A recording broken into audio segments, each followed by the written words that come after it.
Buenos días, nosotros vamos a hablar sobre comprimidos. Nuestro grupo está conformado por Luisa Fernanda Serna, Caterina Suárez, Laura María Tamacho, Daniela Valencia, Manuela San Clemente, Juan Esteban Vivas y Daniela Zúñiga.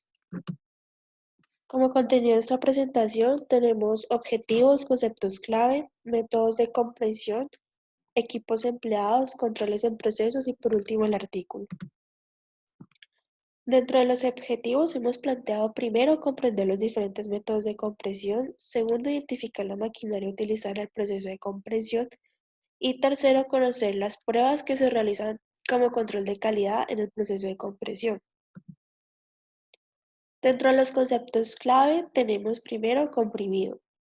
Un comprimido es una forma farmacéutica sólida obtenida por compactación de una fórmula y es básicamente lo que lo identifica, la compactación y a la compactación de una fórmula que contiene uno o varios principios activos más los excipientes están formulados en un tamaño y en una forma específica para un uso adecuado.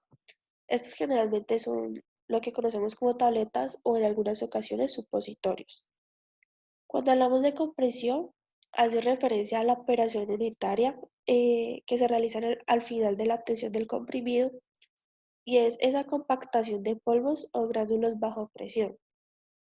Entonces, compactación es la deformación de las partículas, generando que se elimine esos vacíos que hay entre las partículas con la misma fuerza aplicada o la presión.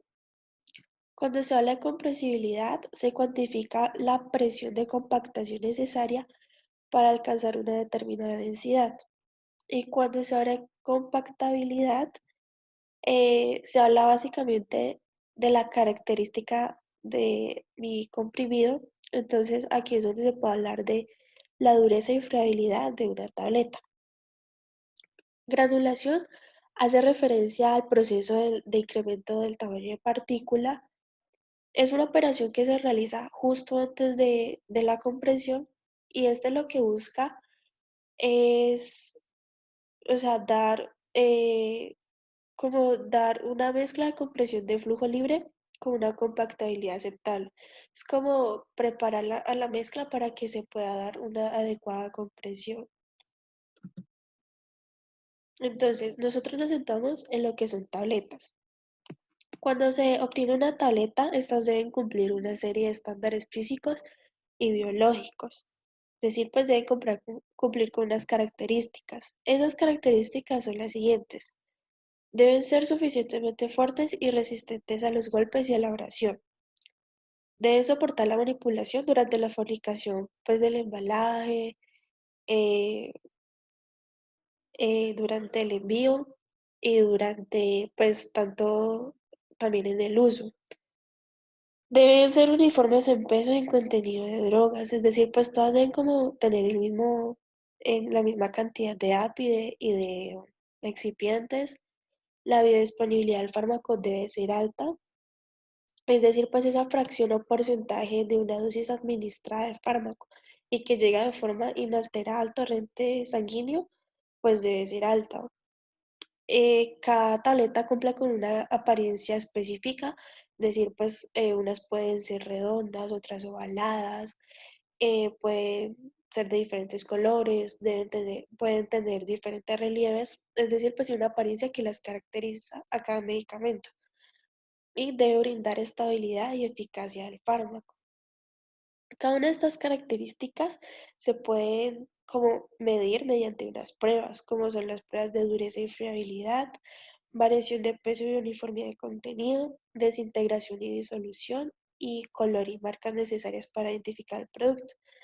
Entonces, estas pruebas las veremos más adelante. Las tabletas comprimidas son la forma de dosificación farmacéutica más ampliamente usadas por las ventajas que brindan. Son muy convenientes, son muy fáciles de usar, pues se pueden, su recipiente pues es portátil, son menos costosas, entregan una dosis precisa del API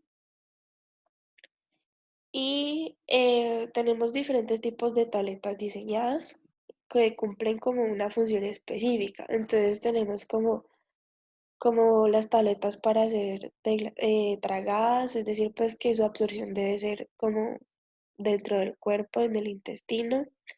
Tabletas pues masticables, como digamos las vitaminas.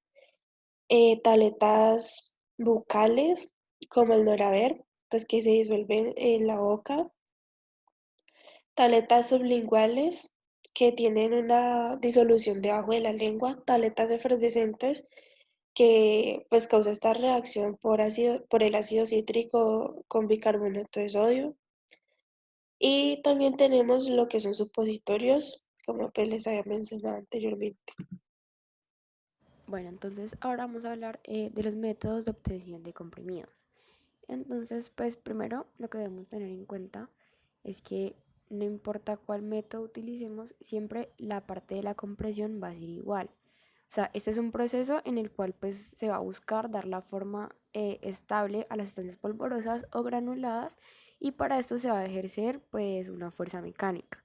Entonces, este proceso va a ser igual para cualquier de los métodos. Lo que nos va a cambiar son las operaciones unitarias que van a estar implicadas en cada una, digamos, de estas vías. Entonces tenemos tres que son compresión directa, compresión por vía húmeda o compresión por vía seca. Entonces, pues como ya les dije, las diferencias eran las operaciones unitarias y podemos observar aquí en las diapositivas que las que tenemos en común son pesar, fragmentar, mezclar y comprimir.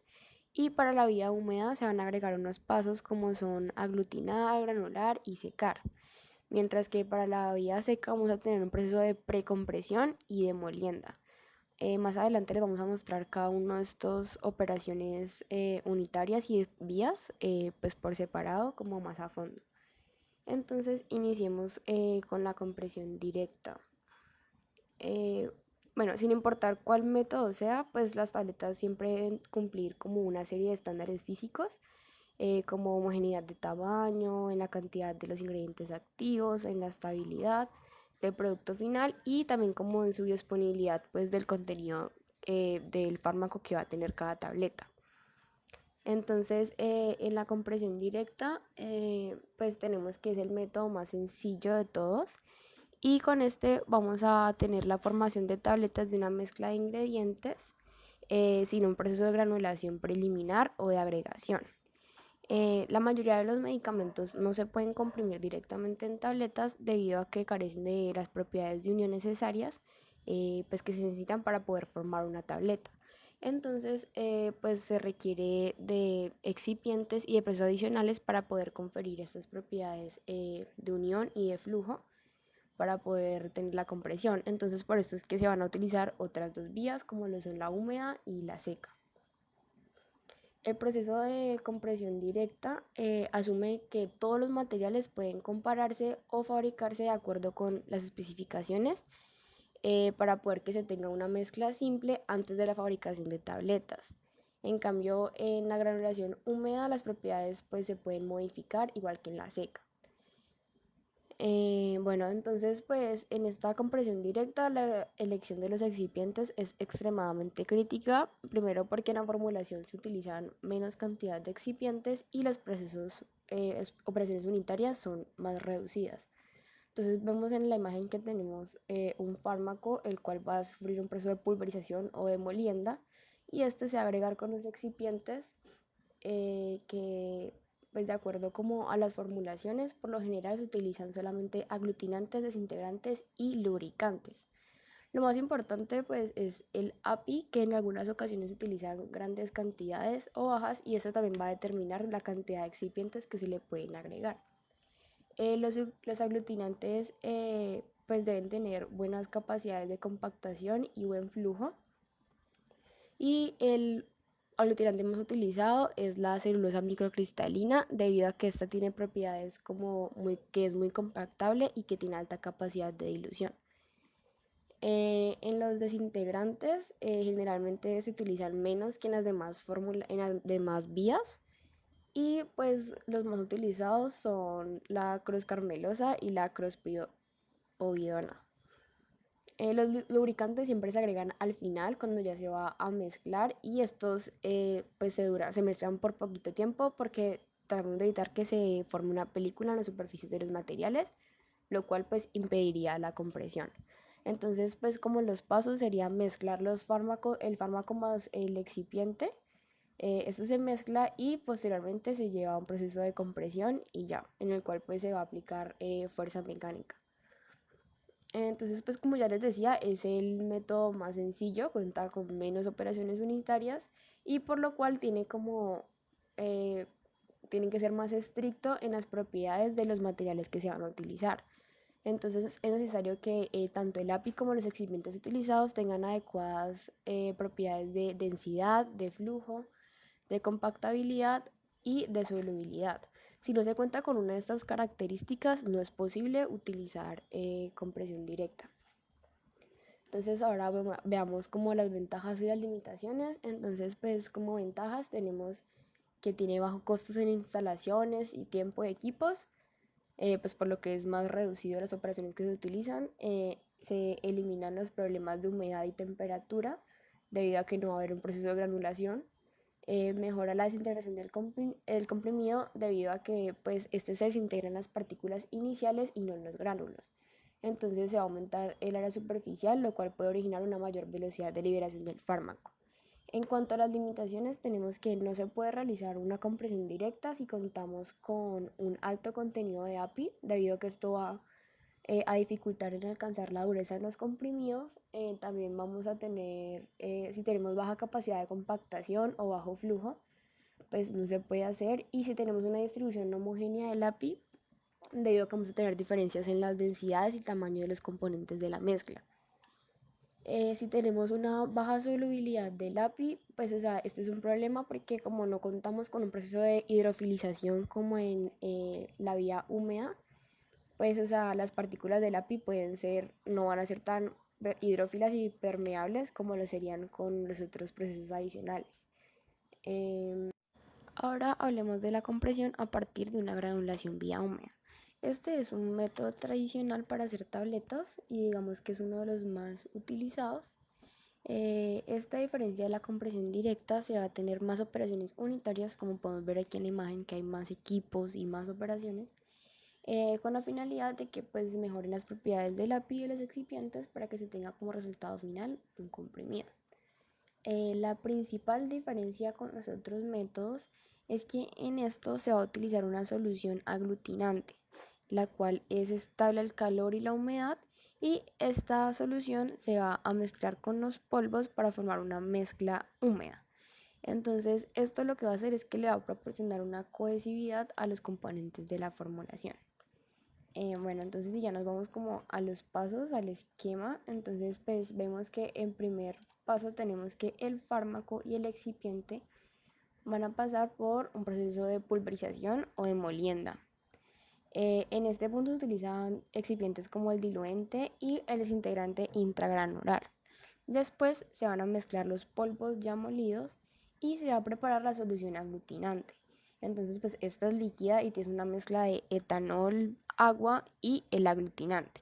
Una vez esté preparada, se va a proceder a mezclar esta mezcla con los polvos que se tenían ya pulverizados.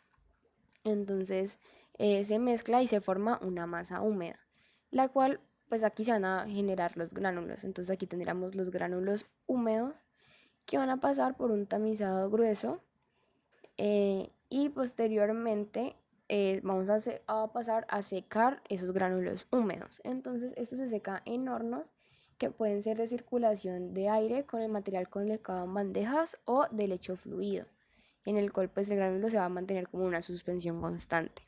Una vez tengamos los gránulos pues ya secos, vamos a pasar a un proceso de tamización, y en este punto se va a agregar un deslizante y un desintegrante extragranular. Esto se va a mezclar pues con el tamizado que ya estaba, pues que venía de los gránulos secos, y posteriormente se va a llevar al proceso ya de compresión de tabletas, pues que es el mismo. Entonces en este pues se colocan en la tolva de la máquina tableteadora y se producen las tabletas o pues los comprimidos. Y ya, esto es como todo el proceso de granulación cuando viene de una vía húmeda. Entonces, como ventajas y desventajas de este, digamos, método, tenemos que en las ventajas las características físicas, tanto del fármaco como los excipientes, no son importantes, porque como tienen más operaciones unitarias, pues se pueden mejorar algunas de esas propiedades. Vamos a tener variedad de materiales en polvos que pueden ser procesados, se puede incrementar el tamaño de la partícula, lo que va a llevar a que se pueda mejorar el flujo, la compresibilidad y la densidad, a diferencia de la vía directa, porque pues en este no se puede mejorar ninguna de esas características. Y pues se va a permitir la incorporación de líquidos a los polvos, lo que va a llevar a que se dé una reducción en la segregación o en la separación de los componentes. Como desventajas tenemos que es un proceso más caro y más complejo debido a que se utilizan pues más operaciones unitarias, más maquinaria, equipo, tiempo, mano de obra, y pues esto obviamente va a elevar los costos. También pues va a tener muchas etapas de producción y podemos tener dificultades en la selección de los excipientes y del API porque necesitamos unos que no sean sensibles ni a la humedad ni al calor, por lo que pues va a ser expuesto a altas temperaturas y a una humedad grande. También pues se van a tener mayores pérdidas debido a que se van a utilizar más equipos, entonces como que en cada equipo pueden quedar residuos y se pueden tener pues mayores pérdidas en el proceso. Y pues hay que aclarar, y pues ya como para finalizar, cada vez que se agregue una operación unitaria adicional como al proceso, pues ya sea por vía húmeda o por vía seca, esto va a hacer que se aumenten los problemas tanto de validación como de rendimiento, de tiempo y pues aumente el costo. Bueno, a continuación les voy a hablar sobre la compresión a partir de una granulación por vía seca. Entonces, la granulación por vía seca es un proceso que se emplea para conseguir un granulado o un polvo con características de las cuales no necesita agua durante el proceso, ya que algunos de estos componentes en la mezcla pueden ser inestables ante la presencia del agua. Lo anterior es lo que es la característica o la diferencia entre una compresión a partir de una granulación vía seca y una compresión a partir de una granulación vía húmeda. En el proceso tenemos que, en primer lugar, se realiza la pulverización del API y se agregan los excipientes, los cuales pueden ser el diluente, el aglutinante, el lubricante y el desintegrante intra. Esto se va a un proceso de mezclado, la cual pues va a girar de tal manera que al finalizar se encuentre una mezcla homogénea. Aquí es importante mencionar que no se debe tardar mucho en cambiar a la siguiente fase, puesto que podría darse problemas como la segregación. Posteriormente, tenemos que una vez realizado el mezclado, va a caer sobre una máquina de granulación, en la cual se va a componer de dos rodillos. Aquí hace pues alusión estos dos circulitos verdes. Y lo que va a pasar es que esta mezcla de aquí va a pasar por la mitad de ellos dos y va a lograr como una compactación. Esto va a generar una lámina gruesa, homogénea, la cual va a pasar siguiente a un proceso de fracturación o de molienda, para así comenzar a generar el granulado. Después de la rotura se va a pasar a, este granulado que hay aquí por un tamiz para que pueda ajustar su tamaño y posteriormente se va a llevar a otra etapa de mezclado en la cual se van a utilizar agentes antiadherentes como lo son el deslizante, el lubricante y también se va a utilizar el desintegrante extra. Finalmente, se va a llevar a la máquina de compresión, como se muestra aquí. Para ver pues como más real, digámoslo así, aquí tengo un video, el cual se los voy a mostrar. The German company Pautec Maschinen und Engineering GmbH presents a completely new generation of roller compactors, which turn powder into granules.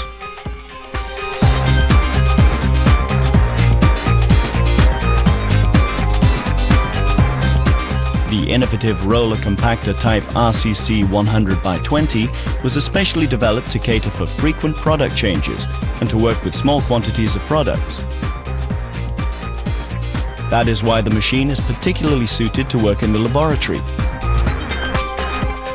With a throughput capacity of up to 10 kilograms per hour, this machine can also be used for small-scale production. The production process can easily be observed through the transparent cover made of polycarbonate.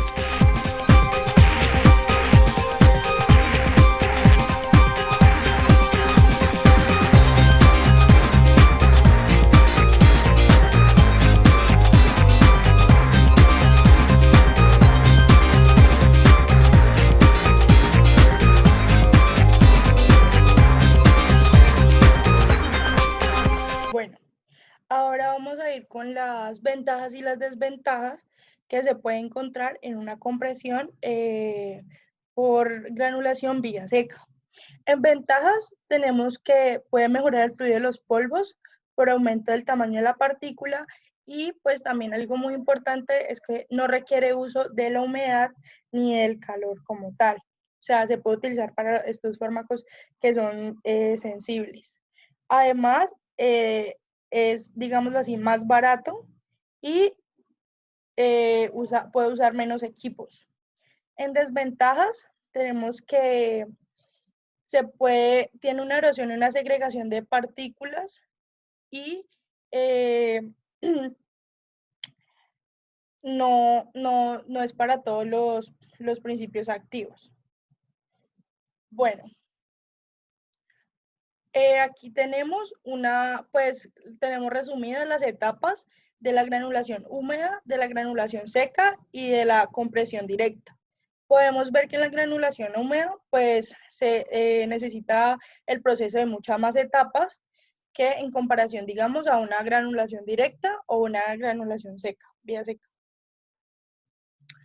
Ahora vamos a hablar de los equipos empleados. Entonces tenemos que las tableteadoras son capaces de producir una gran cantidad de tabletas por minuto, en donde pueden controlar el peso, el tamaño y la dureza de la tableta. Esto es importante, ¿por qué? Porque pues cuando se va a hacer como un control de la calidad, pues se debe tener en cuenta esos aspectos. Las tableteadoras pueden formar tabletas por diferentes procesos, es decir, los procesos que ya les mencionamos anteriormente, que son la compresión directa, compresión por granulación vía seca y compresión por granulación vía húmeda. Bueno, una tableteadora clásica está formada por las siguientes partes, las cuales son los punzones, la matriz y la tolva de alimentación. Como podemos ver en esta imagen, aquí se encuentra el punzón superior, este sería el punzón inferior, esta parte que ustedes ven aquí es la matriz y esta es la tolva. Entonces, ¿cómo va a funcionar en este esquema? Lo que se va a hacer primero es que el granulado se va a colocar en la tolva de la alimentación, o sea, se va a adicionar el polvo y posteriormente este polvo va a caer en la matriz, que es una pieza metálica intercambiable que va a dar forma a la tableta. Posteriormente tenemos dos punzones. El punzón inferior lo que va a hacer es regular el tamaño y el peso. Y este va a estar fijo. Mientras que el punzón superior va a ser móvil y va a regular la dureza de la tableta. Entonces lo que tenemos aquí es que lo móvil aquí va a ser la tolva. Entonces la tolva lo que va a hacer es que pues se va a hacer un enrasado, que lo que significa es que va a recoger como ese exceso que va a haber después de que la tolva adicione el polvo en la matriz. Se va a dar un proceso de compresión en el cual pues ambos punzones se van a encontrar y posteriormente se va a dar como la expulsión del comprimido ya hecho. Entonces, los dispositivos se pueden ajustar de modo tal que van a haber como dos máquinas significativas, las cuales pueden ser la tabletadora de impacto excéntricas y la tabletadora rotativa.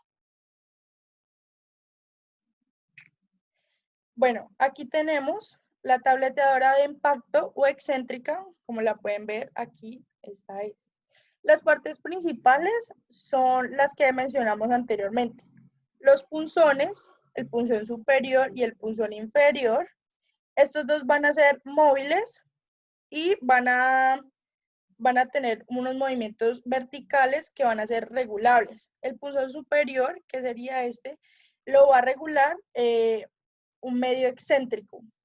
Estos punzones se van a mover en una sola dirección. El superior va a realizar la compresión y el inferior lo que va a hacer es expulsar el comprimido. A su vez, este superior va a controlar la dureza y el inferior va a controlar el peso. Bueno, también tenemos la matriz, que sería esta de aquí, que va a ayudar a dar forma a la tableta y es donde va a caer ese polvo que va a venir de la tolva. Entonces, aquí tenemos como tal el ciclo de compresión de una tableteadora de monopunzón. Entonces, ¿qué va a hacer? La zapata de la tolva, o sea, esta, lo que va a hacer es como avanzar y va a empujar, aquí pues, estamos aquí, y va a empujar la tableta formada.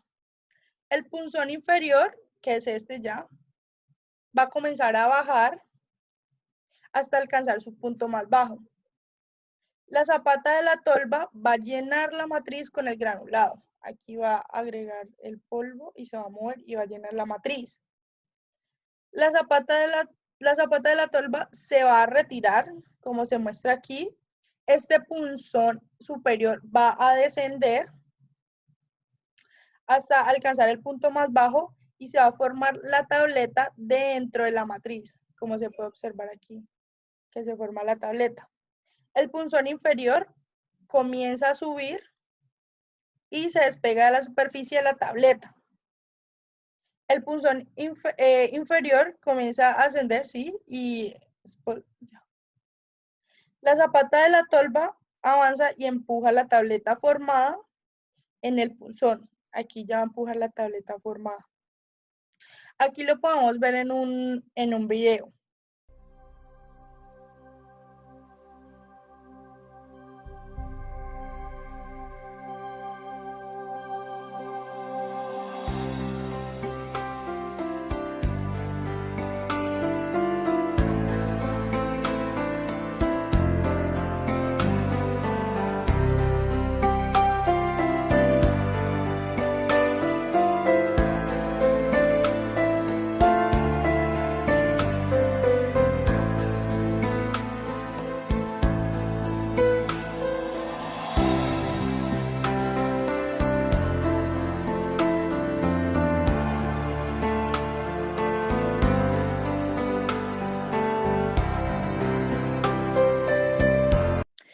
Bueno, aquí también es importante mencionar que esta maquinaria se caracteriza por poseer una sola matriz, la cual es inmóvil, como lo podemos observar. La tolva zapata es móvil y va a ayudar así a la evacuación del comprimido, y la producción de este tipo de maquinaria es limitada, más o menos 200 comprimidos por minuto, por lo que su uso pues se podría dar, digamos, a una pequeña escala. Bueno, entonces a continuación vamos a hablar acerca de la tableteadora rotativa. Este tipo de maquinaria, hay un cierto número de matrices, las cuales van a ser móviles, y va a contener entre 16 y 32 punzones. Los punzones se van a mover en dos direcciones, y ambos van a realizar la compresión. Como lo mencioné anteriormente, el inferior va a ayudar a expulsar el comprimido, y el superior va a controlar el peso y la dureza. La tolva en este caso, o la zona de alimentación va a ser fija. Esta tableteadora es importante porque tiene una alta productividad. Esta producción de la máquina puede alcanzar hasta los 10.000 comprimidos por minuto, y pues también esto va a depender de la velocidad de la rotación del motor. Aquí podemos observar como el ciclo de compresión de una tabletera rotativa. Entonces, en primer lugar, pues esta aquí sería como la matriz y esta sería la alimentación, la tolva, la cual pues va a llenar esa matriz. Entonces, aquí podemos ver que en primer lugar la matriz se va a mover pasando por debajo de este distribuidor y se va a llenar. El punzón inferior, o sea, este, se va a encontrar en el punto más bajo y el superior en el punto más alto. O sea, pues no van a ejercer ninguna acción.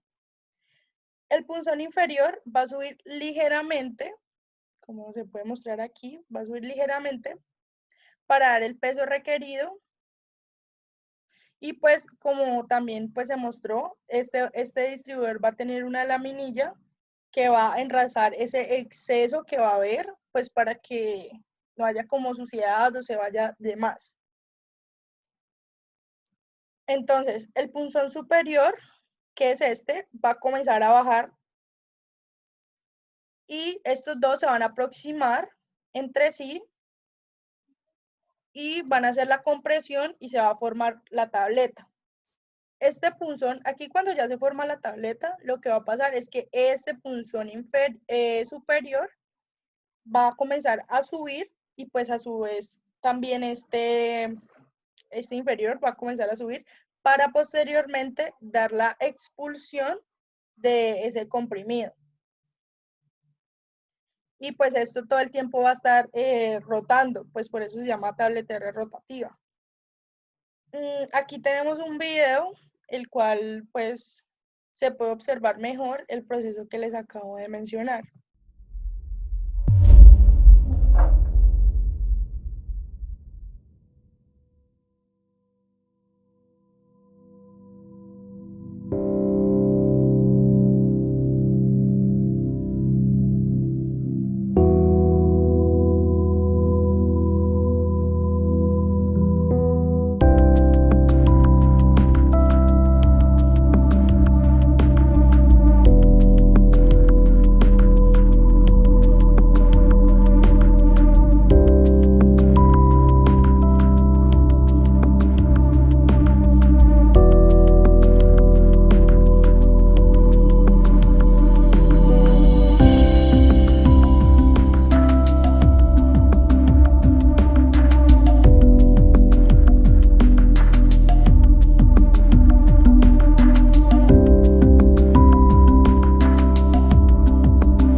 Pues los estudios de los comprimidos son la uniformidad de unidad y dosificación, la desintegración, la disolución, la fluidez y la dureza.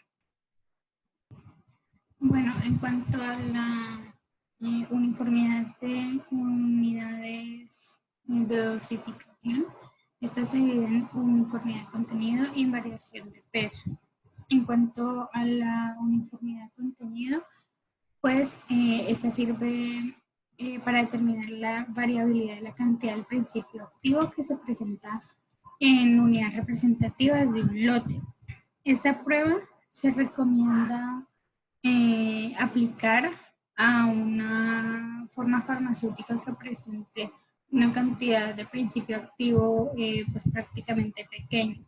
La farmacopea internacional lo que recomienda es que el principio activo represente el 5% o menos de la masa total de la forma farmacéutica. Para realizar esta prueba, pues se debe preparar primero una muestra Para la preparación de esta muestra se utiliza pues el instrumento que se puede observar en la diapositiva, y pues a continuación un video en el cual pues se muestra la preparación de la muestra.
Para realizar la prueba de uniformidad de contenido, se deben tomar no menos de 30 unidades pues, para realizar la preparación de la muestra que se observó en el video, pero según la farmacopea, pues esas unidades varían dependiendo pues la forma farmacéutica especificada.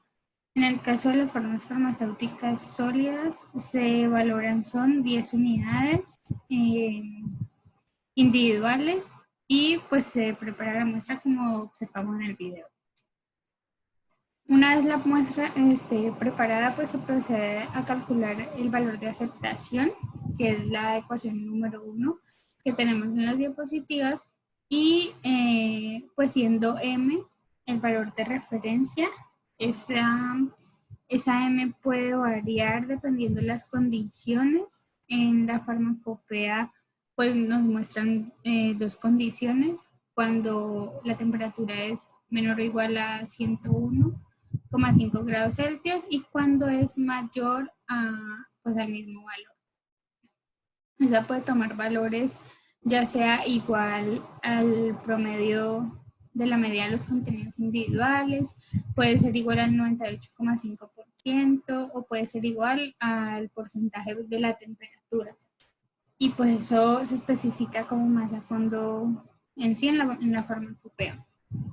Tenemos que X es la media de los contenidos individuales. Este se expresa en porcentaje. Tenemos también la constante de aceptabilidad, que es K.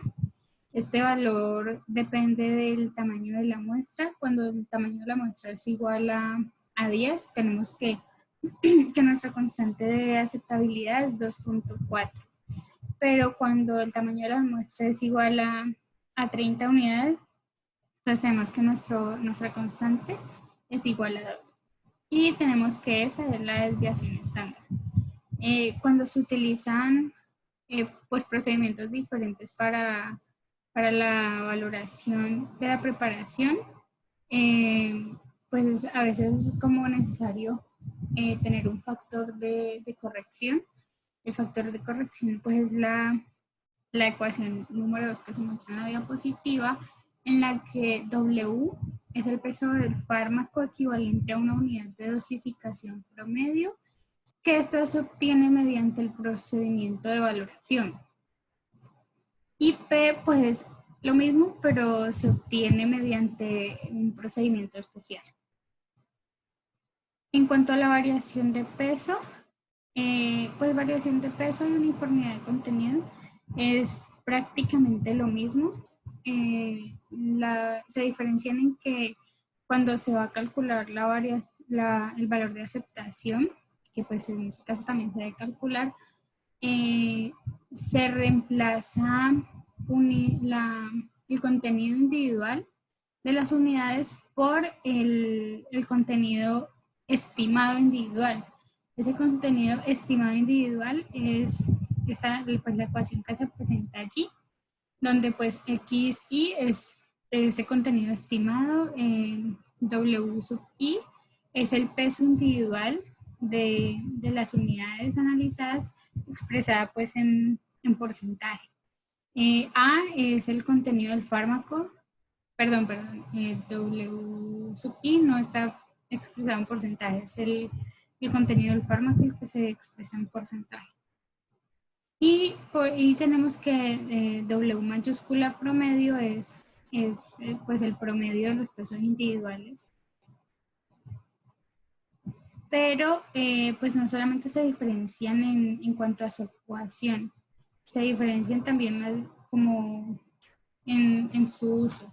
O sea, no para todas las formas farmacéuticas se puede utilizar la variación de peso y no para todas las formas farmacéuticas se puede utilizar la uniformidad de contenido. Pero entonces, ¿cuándo se formas? Pues la farmacopea nos brinda esta tabla.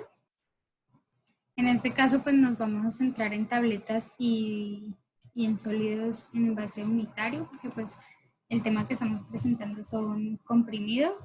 ¿Y de qué depende de que sea uniformidad o de que sea variación de peso? Pues depende en la proporción que tenga el fármaco. Ya, por ejemplo, si en tabletas tenemos una proporción, digamos que en tabletas sin cubierta tenemos una proporción que es mayor o igual a 25 miligramos y también es mayor o igual al 25%, pues entonces vamos a implementar una variación de peso. Y así lo mismo pues con todas las formas farmacéuticas, se tienen en cuenta esas condiciones que nos presenta la tabla. En cuanto a los requisitos, pues cuando se cumplen los requisitos de uniformidad, primero se evalúan las 10 tabletas, como mencioné, las 10 unidades, perdón, como mencioné anteriormente, que era como el criterio para las formas farmacéuticas sólidas, que se analizan 10 unidades de dosificación. Si estas unidades, este valor de aceptación es menor o igual al L1%, pues entonces ahí se cumple el requisito de uniformidad. En caso tal de que no se cumpla, entonces se proceden a analizar las siguientes 20 unidades y se calcula nuevamente el valor de aceptación, porque pues no vamos a tomar el mismo que las 10 unidades. Toca calcular otra vez un valor nuevo. Si este valor de aceptación es mayor al L1%, se cumplen los requisitos de uniformidad. De no ser así, entonces se procede a hacer un análisis final que ya se analizan 30 unidades y este valor de aceptación debe ser menor al L1%. ¿A qué hace referencia el L1%? El L1% tiene un valor de 15. Este valor va a ser siempre así, a no ser que se especifique algo diferente. También se mencionaba pues en la farmacopea un valor de L2. Este es del 25, igual que el L1, a no ser que se especifique algo diferente. Y este criterio se cumple si esas formas farmacéuticas son, ese valor de aceptación es menor a esa fórmula que se puede observar en pantalla y que ninguno sea mayor a la misma fórmula que se observa allí en el recuadro rojo. Para seguir hablando de los diferentes pruebas de estudio que se realizan a los comprimidos, vamos a hablar de la prueba de desintegración, la cual, para entrar en contexto, principalmente pues el proceso de liberación del fármaco, de los comprimidos de liberación inmediata, a menudo incluye un paso, el cual es que el comprimido pues se disgregue en fragmentos más pequeños, con el objetivo de que el principio activo sea liberado y posteriormente sea absorbido en el organismo. A lo largo de los años se han desarrollado diferentes métodos de análisis, el cual me permite a mí valorar estos procesos. Y pues este método de análisis, pues es uno de ellos, es la desintegración. ¿Para qué sirve esta prueba? Esta prueba me sirve a mí para determinar si las tabletas se desintegran dentro de un tiempo establecido cuando se colocan en un medio acuoso y a una temperatura definida. Lo que es el tiempo, el medio acuoso y la temperatura están definidas o estipuladas en cada monografía individual de cada medicamento. Con respecto al instrumento, pues se le denomina desintegrador y está compuesto pues principalmente por un montaje de canastilla gravilla, el cual contiene 6 tubos transparentes, que son estos de acá, los cuales tienen un extremo superior y un extremo inferior. El extremo superior pues está abierto, expuesto, y, y en el extremo inferior pues abajo de ella se encuentra la superficie, que es una malla, la cual es de acero inoxidable y pues posee una trama cuadrada con unas aberturas. También contiene un vaso de precipitados de 1000 mililitros. También tiene que tener una disposición termostática para calentar el líquido de entre 35 a 39 grados centígrados. También tiene que tener un dispositivo que me permita a mí levantar y sumergir pues la canastilla en el líquido de inmersión y pues dado el caso que se necesite, estipulado por la monografía, pues el uso de discos para dicha prueba. Para entender cómo funciona mejor el procedimiento, vamos a ver el siguiente video.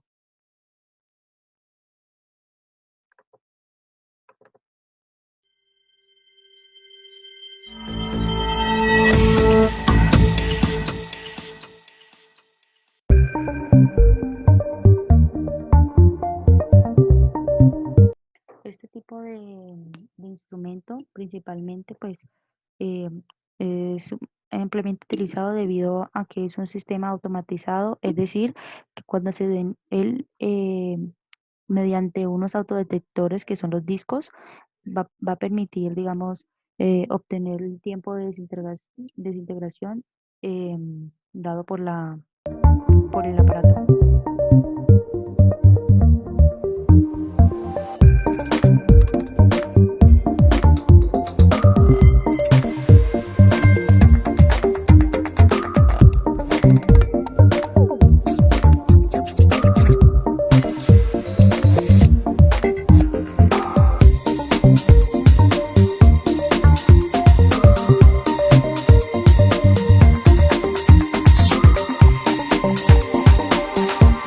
En este paso lo que se está haciendo es que se está colocando los comprimidos dentro de los tubos correspondientes y se colocaron los discos. Los discos en este caso tienen una funcionalidad de que permiten martillear la tableta durante la operación, ayudando al proceso de desintegración.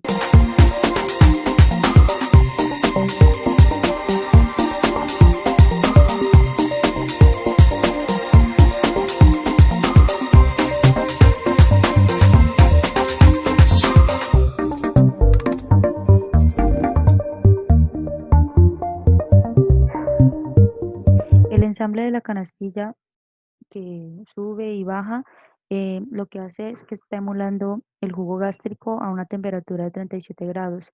Y pues digamos que normalmente esto se da a una frecuencia de 30 ciclos por minuto. Como pueden observar, el sistema está arrojando los tiempos de desintegración correspondientes a cada tableta.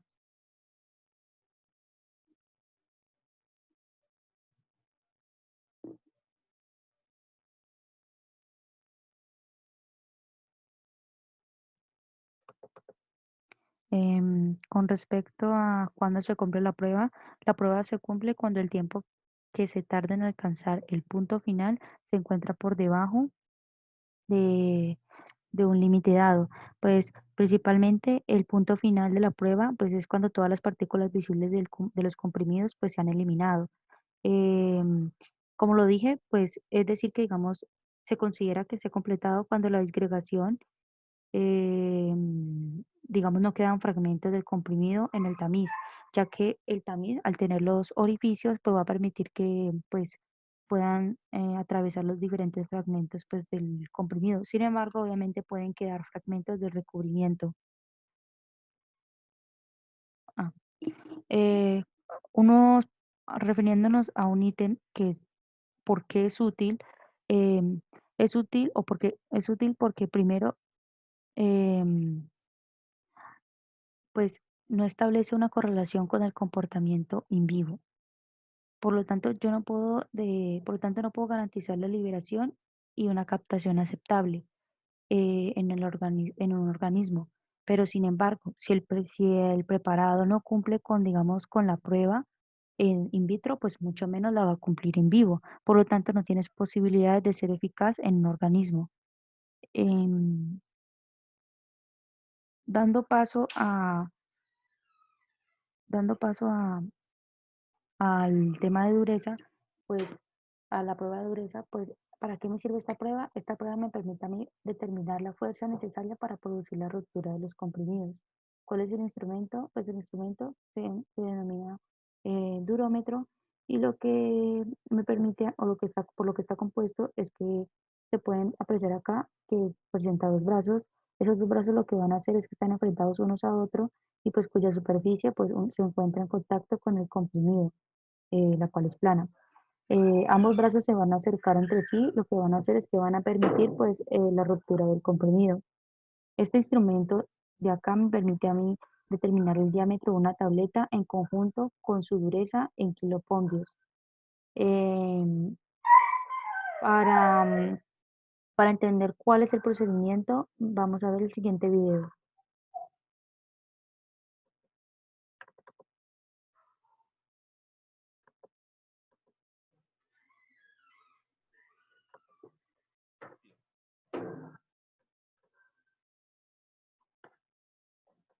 Cabe recalcar, como les dije anteriormente, que esta es una prueba de forma destructiva. Vemos en este caso nuestro valor de dureza. Acá se está observando el valor de dureza que correspondiente a esta prueba y aquí se corresponde al número de muestras que se ha trabajado.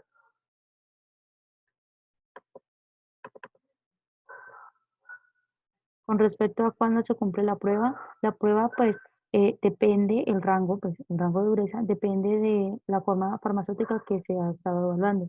Sin embargo, se tiene una estimación de que el rango va de 3 a 8 kilopondios.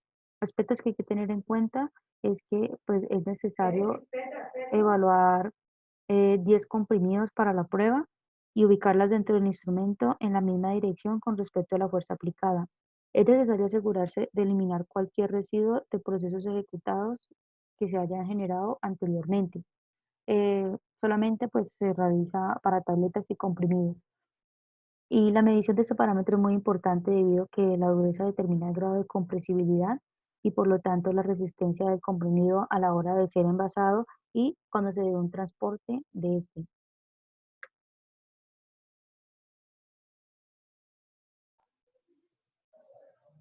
Dentro de las pruebas que se le realizan a los comprimidos encontramos la prueba de disolución. ¿Para qué sirve esta prueba? Esta sirve para estudiar in vitro la liberación de un fármaco desde una forma farmacéutica sólida de uso oral. Adicionalmente, la prueba de disolución es una herramienta muy importante para evaluar factores que afectan la biodisponibilidad de un fármaco y dentro de esto se evalúan o es importante tener en cuenta las propiedades físicas y biofarmacéuticas del comprimido en cuestión. Por otro lado, encontramos que los estudios de disolución se realizan por las siguientes razones que encontramos ahí enumeradas. Primero, Evaluar la calidad de un producto medicinal lote a lote. Esto quiere decir que se espera que entre lotes no haya gran diferencia entre los comprimidos. Segundo, guiar el desarrollo de nuevas formulaciones. Pues la disolución es un factor muy importante, pues de ello depende la correcta liberación del fármaco. Y tercero, asegurar la calidad y el rendimiento continuados del producto después de ciertos cambios. Cambios tales como el proceso de fabricación, el sitio de fabricación y el aumento en la escala del proceso de fabricación. Aquí, al lado derecho, observamos la imagen de un aparato utilizado para realizar las pruebas de disolución. Este es el aparato 2 y aquí abajo encontramos el link en donde se puede observar cómo funciona este. Este link se les va a adjuntar junto con el video de la exposición. Más adelante les hablaré un poco más acerca de este aparato. Por otro lado, encontramos que dentro de las pruebas de disolución es sumamente importante tener en cuenta el sistema de clasificación biofarmacéutica, tal y como lo hemos visto y se observa aquí en esta imagen. El sistema de clasificación biofarmacéutica busca clasificar los fármacos en 4 grupos importantes de acuerdo a su solubilidad y permeabilidad, tal y como se aprecia aquí. ¿Por qué es importante tener en cuenta el sistema de clasificación biofarmacéutica?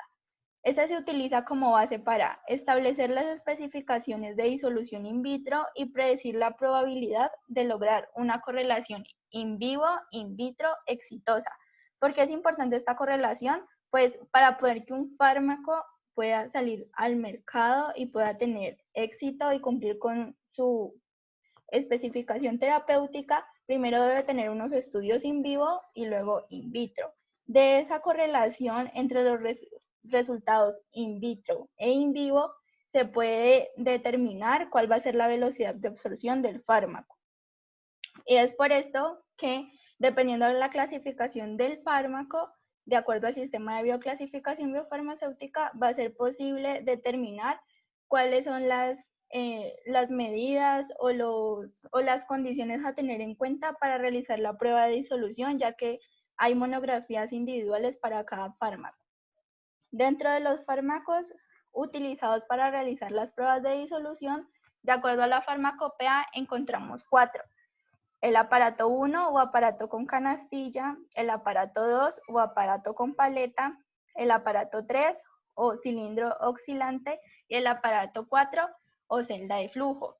De acuerdo a la farmacopea, encontramos que los aparatos más utilizados son el aparato 1 y el aparato 2. ¿Por qué son más utilizados estos dos? Son más sencillos, son más robustos, están bien normalizados y pues son los más utilizados y empleados en el mundo. Además, permiten como mayor flexibilidad a la hora de realizar las pruebas de disolución y pues son los más empleados o los que permiten realizar las pruebas para diferentes fármacos y esto no resulta de la misma manera para los otros aparatos ya mencionados.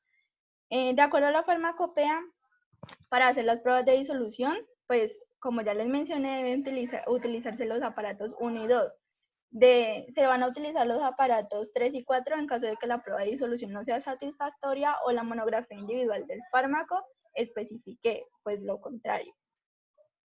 Tal y como les mencioné, el aparato 1 y el aparato 2 pues son los más mencionados. Aquí se los voy a explicar un poco más. Entonces, encontramos que el aparato 1 consta de un vaso transparente provisto de una tapa. Entonces, como observamos en esta imagen, aquí se observa el vaso transparente y esta sería la tapa.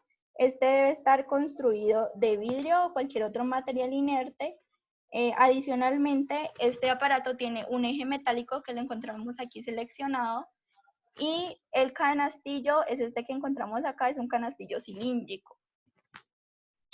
Para este aparato, para el uso de este aparato, el vaso, el que ya les mostré anteriormente, debe estar parcialmente sumergido en un baño de agua para mantener la temperatura dentro del vaso en alrededor 37 grados centígrados, pues durante la prueba de disolución. Y adicionalmente hay que tener en cuenta que ninguna parte del aparato ni del área donde éste se encuentre instalado debe tener un movimiento significativo o agitación adicional a la que ya tiene el aparato de por sí, pues para poder realizar esta este ensayo de manera adecuada. Aquí en esta imagen encontramos de manera más específica cómo es el canastillo cilíndrico con el que se realiza como la agitación y las medidas que tiene cada una de estas imágenes. Esta imagen la podemos encontrar en la farmacopea. Cabe resaltar que algunas de las partes de este aparato, principalmente el eje, deben estar hechas de acero inoxidable, pues dependiendo del pH de la disolución, se espera que esta no se altere. Por otro lado, encontramos el aparato 2. Este aparato es muy parecido y funciona prácticamente igual al aparato 1, pues también tiene un vaso, tiene un eje y también tiene una parte que va a funcionar como agitador, pero en este caso el elemento de agitación, como les mencioné, no va a ser un canastillo cilíndrico como este, sino una paleta, como se puede observar aquí. Y esta paleta debe colocarse de un modo vertical al momento de realizar la prueba de disolución. En esta imagen encontramos pues de manera más específica las medidas que debe tener esta paleta para utilizar este aparato. Esta imagen, al igual que la que le mencioné anteriormente, se encuentran en la farmacopea. Como toda prueba debe tener unos resultados, estos resultados deben tener una interpretación.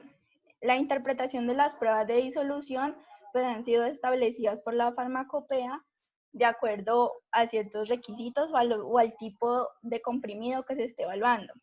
Aquí tenemos dos. Para formas farmacéuticas de liberación inmediata, se tiene que, a menos que se especifique algo diferente en la monografía individual del comprimido al que se le va a realizar la prueba, los requisitos se cumplen si las cantidades de ingrediente activo disuelto a partir de las unidades de dosificación analizadas se ajustan a la tabla de aceptación 1, que es esta tabla que podemos encontrar aquí. ¿Qué quiere decir esto de las cantidades de ingrediente activo disuelto a partir de las unidades de dosificación analizadas? Esto depende del número de comprimidos a analizar, que de acuerdo a la etapa, pues puede ser diferente. ¿En qué consiste esta tabla de aceptación? Pues se muestran las etapas a las que se va a someter o en las etapas en las que se va a realizar la prueba de disolución. Entonces se explica que si el comprimido no supera o no tiene el criterio de aceptación en la etapa 1, se debe pasar a la etapa 2 y así sucesivamente a la etapa 3. Y se debe cumplir con este criterio pues para que el resultado sea aceptable. Por otro lado, tenemos las muestras combinadas para formas farmacéuticas de liberación inmediata. Al igual que la anterior, al menos que se especifique algo diferente en la monografía del comprimido del cual se esté realizando la evaluación que cumpla con esta característica, se debe cumplir con estos criterios de aceptación, al igual que la anterior. Si no se cumple con los criterios de la etapa 1, se realiza el de la etapa 2 o el de la etapa 3. Aquí es importante resaltar que esta Q que vemos aquí en estas tablas se refiere a la cantidad de ingrediente activo disuelta y se encuentra especificada en cada monografía. Es decir, que la prueba de disolución es sumamente importante y es reproducible siempre y cuando todos los procedimientos estén estandarizados. Y debe cumplir con esos criterios de aceptación que son los que han sido especificados por la farmacopea, pero adicionalmente se debe consultar en la monografía individual del comprimido al cual estoy realizando el estudio. Bueno, ya por último, yo les voy a hablar acerca de las pruebas de fiabilidad y el artículo. Pero primero vamos a hablar de las pruebas de fiabilidad. ¿En qué consiste esta prueba? La prueba de fiabilidad permite determinar cuán resistente es un comprimido o tableta a un proceso de daño, ruptura, laminación, cuando el ejerce un estrés mecánico. ¿Qué quiere decir? Que básicamente esta prueba permite generalmente determinar qué tan resistente puede ser un comprimido del proceso de transporte, ese proceso en el que ya se empacan en el envase, en un blister, por ejemplo, y se lleva desde el punto en el que se fabrica hasta el punto de distribución, incluso después de que se compra y la persona que lo va a administrar ya lo tiene consigo.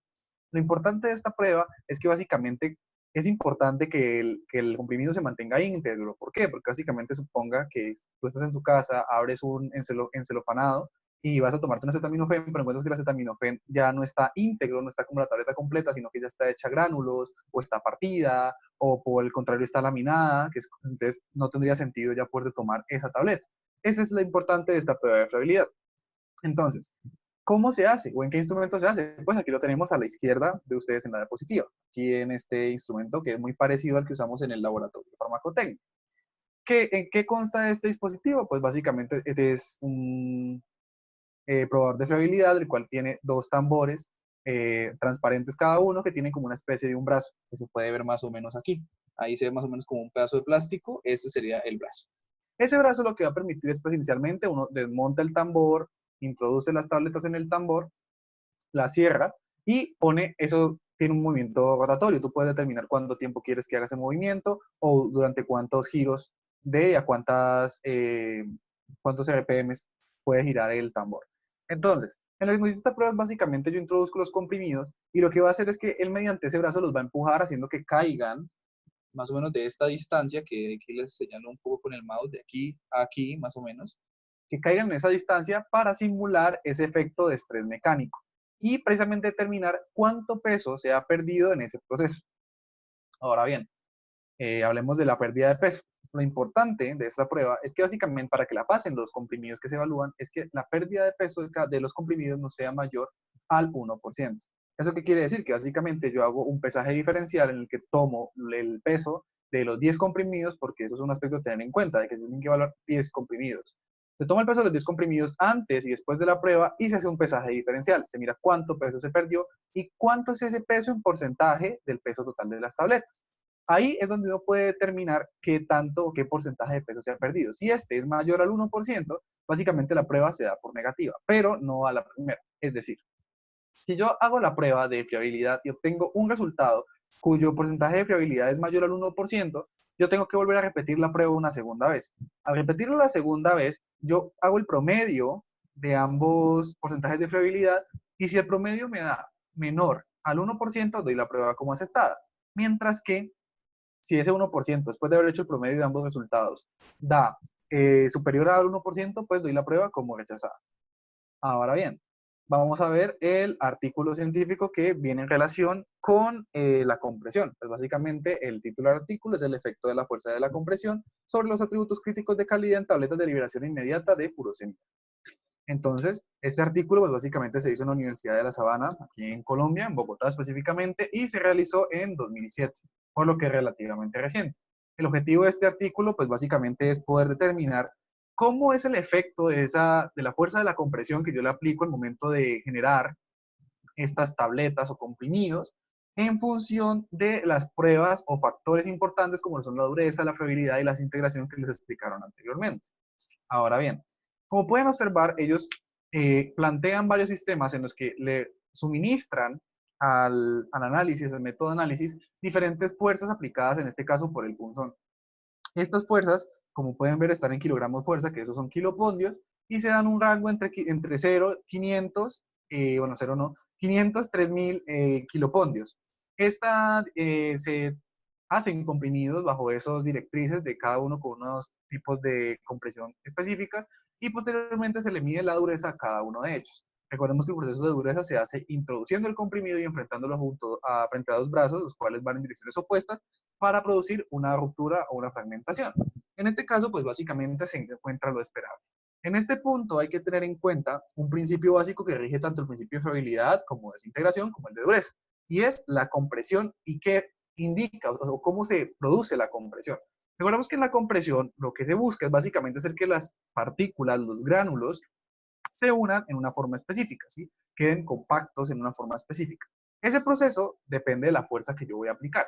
Si yo aplico además muy poquita fuerza, es probable que esa compactación, que esa unión, que esa distribución de las partículas dentro del comprimido no sea la ideal. Mientras que si yo aplico mucha fuerza, puede ocasionar que esa distribución sea tal que reduzco mucho, desplazo demasiado aire. Al desplazar tanto aire, con demasiada presión, como se puede apreciar cuando va llegando más o menos a los 2500 kilopondios, yo lo quería desplazar demasiado aire y al desplazar demasiado aire reduzco la porosidad de la tableta. Al reducir esa porosidad de la tableta, estoy quitándole espacios al agua para poder interactuar con los desintegrantes que están dentro del comprimido y así reducir o se perjudicaría como tal ese proceso de desintegración. Por eso vamos a ver en la diapositiva siguiente, que ya se las mostraré, que tanto la dureza como el tiempo de desintegración son directamente proporcionales a la fuerza aplicada, mientras que la fiabilidad no cumple ese parámetro. Como pueden observar, aquí está la prueba de desintegración, en la que evaluaron precisamente lo mismo, una serie de comprimidos en las que se comprimieron a ciertas fuerzas específicas, en este caso en kilonewtons, en las que tenemos 7.5, 10.3, 16.5 y 20.1 y 25.5 kilonewtons en función de su tiempo de desintegración. Entonces, como podemos observar, a mayor cantidad de fuerza que le aplicamos, se presenta un mayor tiempo de desintegración, y es por los que les comentaba anteriormente. Si yo aplico demasiada fuerza, repito, lo que hago es disminuir, precisamente desplazo más aire, y lo que hago es disminuir esos espacios de porosidad en los que el agua puede interactuar con el desintegrante y con el comprimido como tal.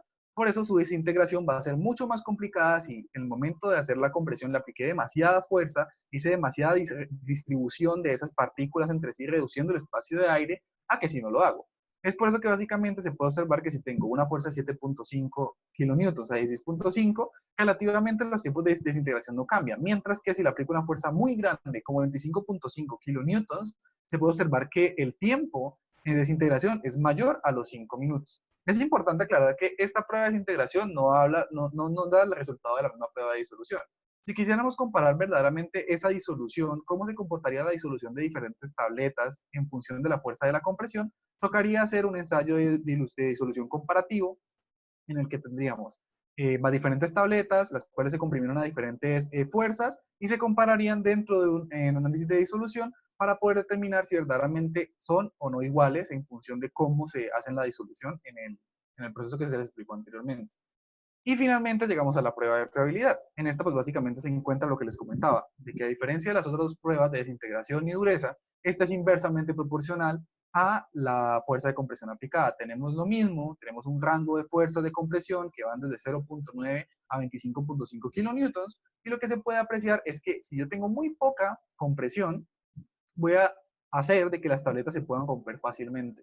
¿Esto qué quiere decir? Que, volviendo a un ejemplo de ahora, que si tienes un dolor de cabeza y quieres tomarte un acetaminofén, a la que tú hablas el blister o el encefalonado, tú vas a encontrar que básicamente probablemente la tableta va a estar rota, ¿sí? Se va a encontrar en mal estado.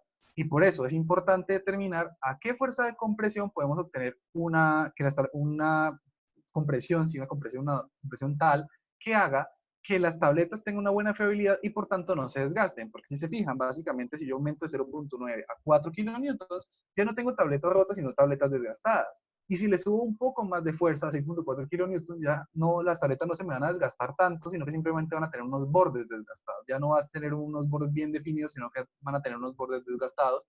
Mientras que se aplica una fuerza ya a partir de 7.5 kilonewtons, ya las tabletas se mantienen íntegras, es decir, sin ningún desgaste. Es por esto que básicamente es importante poder determinar cuando se haga un estudio de los factores de compresibilidad o de cómo se va a realizar el proceso de compresión de un comprimido, tener en cuenta cuál es la fuerza que se le va a aplicar y cómo esta afecta a los demás parámetros. Porque a pesar de que la fuerza que se aplica al comprimir puede beneficiar procesos como la dureza, por ejemplo, puede darse el caso en el que esa dureza específicamente no sea beneficiosa para otro tipo de comprimidos, además que también hay que de pruebas, como por ejemplo fiabilidad y desintegración. Y también pues hay que tener en cuenta el funcionamiento como tal de qué va a hacer el fármaco, porque si por ejemplo el fármaco necesita una liberación muy rápida, si es una liberación que se da en el tracto gastrointestinal, pues habría que tener en cuenta que ese proceso de desintegración tiene que ser muy rápido. Mientras que si llevamos a un fármaco o que se tiene que absorber en otra parte del organismo, pues básicamente esa desintegración tiene que ser un poco más lenta, porque si se hiciera muy rápido, básicamente no puede llegar a su sitio de acción y por tanto, pues no permitiría precisamente que el efecto farmacéutico que se está esperando se logre pues, llevar a cabo. Ya con eso terminaríamos la exposición, daríamos por terminado esta sesión y las preguntas, creo que se van a abrir un foro en Moodle para que se pueda establecer las preguntas o si no, en la misma clase virtual del martes. Muchas gracias a todos y buenas tardes.